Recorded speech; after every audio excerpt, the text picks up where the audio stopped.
Walaupun kita dipisahkan lautan luas, walaupun kita berbeda suku bangsa.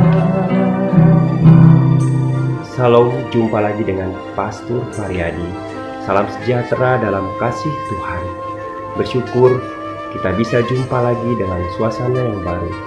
Indonesia yang terkenal dengan semboyan Bhinneka Tunggal Ika, walaupun berbeda-beda tetapi tetap satu jua. Sejak zaman Adam sampai dengan zaman sekarang ini, masalah persatuan selalu menjadi persoalan. Di keluarga terjadi intrik-intrik sejak saya masa kuliah, persekutuan, gereja-gereja, lembaga misi, yayasan-yayasan, dan semua organisasi selalu menjadi persoalan kesatuan. Karena itu mari kita akan berdoa. Bapa dalam surga, bersyukur hamba-Mu bisa menyampaikan lagi kebenaran firman Tuhan kepada semua pendengar pemirsa. Biarlah Tuhan, kiranya kami semua dengan rendah hati untuk mau mendengarkan firman-Mu ini.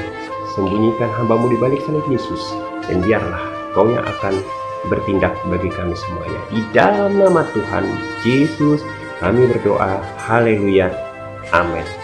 Kita baca dasar firman Tuhan di dalam 1 Korintus pasal 12 ayat 12 sampai dengan 13. Demikian firman Tuhan. Banyak anggota tetapi satu tubuh. Karena sama seperti tubuh itu satu, dan anggota-anggotanya banyak, dan segala anggota itu sekalipun banyak merupakan satu tubuh. Demikian pula Kristus.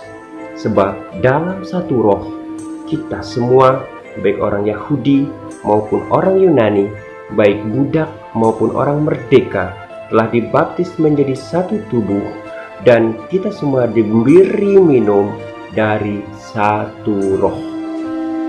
Tip bagaimana caranya kita bersatu? Mengapa kita harus bersatu? Ayat yang ke-13 dikatakan, sebab dalam satu roh kita semua, baik orang Yahudi maupun orang Yunani, baik budak maupun orang merdeka, telah dibaptis menjadi satu tubuh, dan kita semua diberi minum dari satu roh. Ada kata satu roh yang pertama. Tip bagaimana kita mau bersatu? Roh dalam bahasa Ibrani-nya ruah, sedangkan dalam bahasa Yunani-nya pneuma, berarti adalah yang tak terlihat. Apa yang tak terlihat? Ada yang aktif, berarti dalam kata Roh Kudus itu yang memberi kehidupan kepada semua makhluk, khususnya manusia. Itu roh. Bapak Ibu dikasih Tuhan Yesus, dalam satu tahanan zaman pemerintahan Hitler ada 3 orang yang berbeda aliran. Yang satu aliran karismatik, yang satu aliran Injili, yang satu aliran Presbyterian atau Ortodoks. Pada suatu saat mereka ditahan di satu camp gua yang gelap sekali. Ketiga orang ini mau berdoa bersama-sama untuk keluar dari tahanan yang gelap yang membuat mereka bisa menjadi meninggal karena sesak dan gerak. Mereka 3 orang ini berdoa bersama-sama dengan cara yang berbeda. Yang satu berteriak-teriak, yang satu menyembah Tuhan, yang satu hanya berlutut tak bersuara, yang satu hanya mungkin dia hanya berdoa dan berteduh. Tapi mereka satu hati, satu roh berdoa agar keluar dari camp ini dan bebas. Akhirnya apa? Karena mereka sehati bersama-sama berdoa. Tuhan memberikan mukjizatnya. Terbukalah pintu-pintu goa, bukan pintu surga, pintu goa, dan mereka terbebas dari tahanan ini. Jadi jelas satu roh.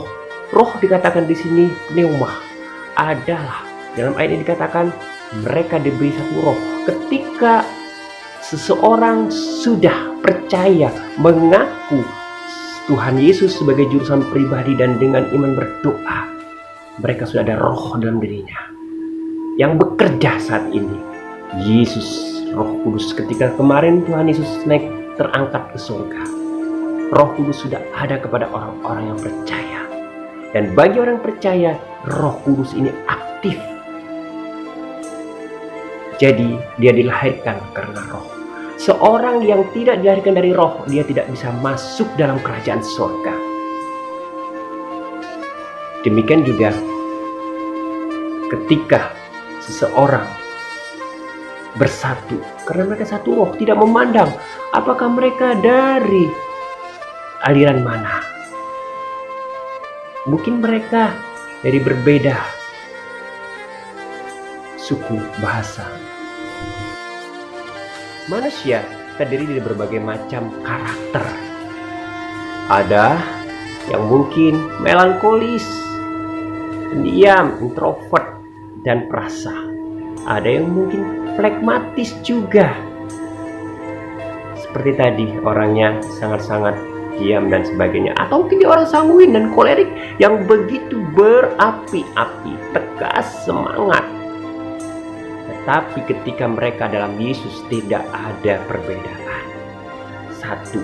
Demikian juga yang satunya mungkin keras kepala, yang satunya pendiam, cerewet, yang satunya dari suku Batak yang keras, yang satunya dari suku Jawa yang lemah lembut.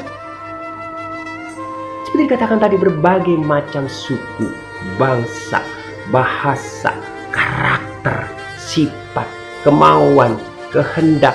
Tetapi karena Yesus disatukan dalam Roh, inilah kita bisa berdoa bersama-sama tanpa memandang siapapun itu, karena kita disatukan oleh Roh Kristus. Kita tak ada perbedaan-perbedaan yang menyekat, menembus ruang dan waktu. Tak ada tembok-tembok benteng pemisah satu dengan yang lainnya, tapi karena Yesus yang ada. Yang kedua, di dalam ayat yang ke-12 dikatakan tadi bahwa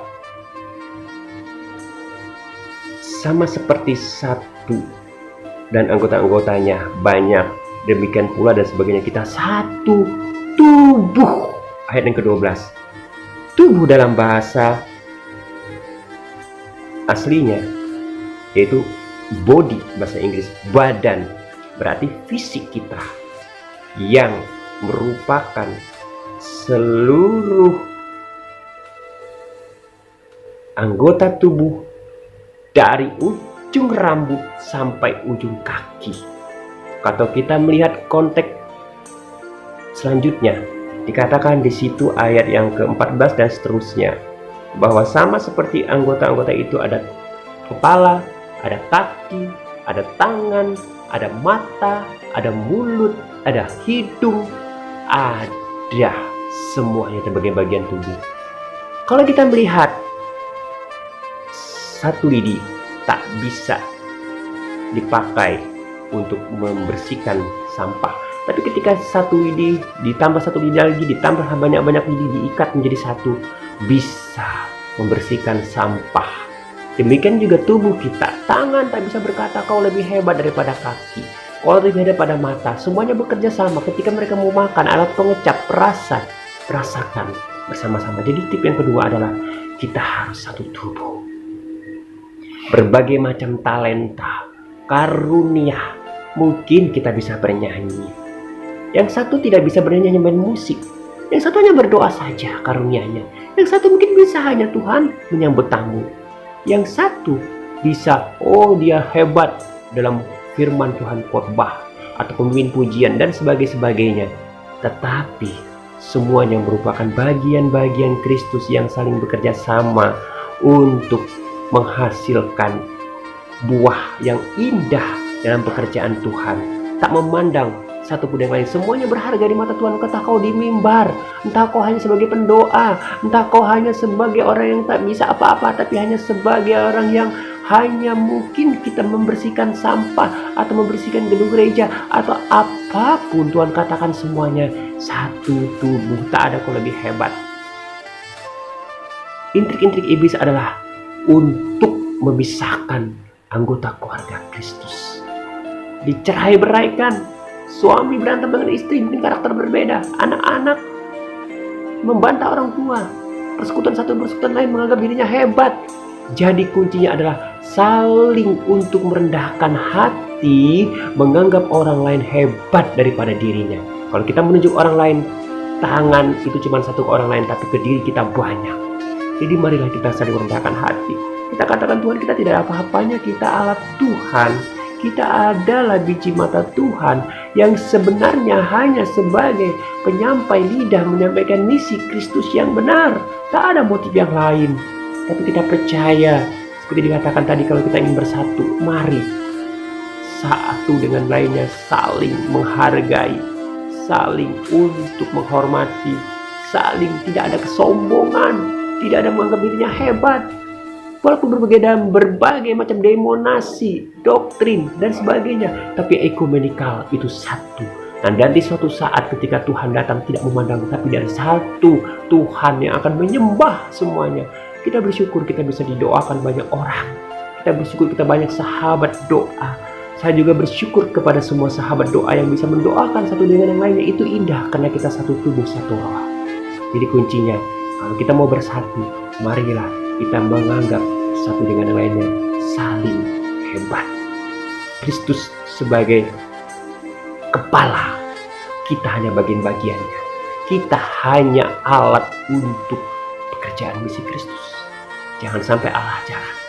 Tapi Kristus mau kita memuliakan namanya lewat apa kepada kita, dan misi Tuhan tersebar sampai kemana-mana. Ingat, Tuhan mau datang kedua kalinya, dan kita harus benar-benar seperti dalam jemaat Korintus yang begitu banyak latar belakangnya, saling satu dengan lainnya, tidak menganggap, tidak menghormati, saling perselisihan, tetapi Tuhan mau ada kesatuan. Jemaat Kristus, jemaat Tuhan tak boleh menganggap satu dengan lainnya rendah, tapi rendahkanlah dirimu di hadapan Tuhan, maka kau akan ditinggikan Tuhan suatu saat. Haleluya, amin. Mari kita berdoa. Terima kasih Tuhan, kami sudah mendengar tips bagaimana bersatu. Kuncinya adalah kami mau satu roh Kristus, satu tubuh, saling merendahkan hati, saling menganggap diri yang lebih hebat, tidak menganggap kami sebagai orang yang hebat. Mungkin kami berbeda warna kulit, rambut, yang satu keriting, yang satu kurus, yang satu gemuk, tetapi Tuhan semua tidak ada perbedaan, karena kami adalah satu tubuh Kristus. Haleluya. Berkati kami semuanya Tuhan. Puji dan amin.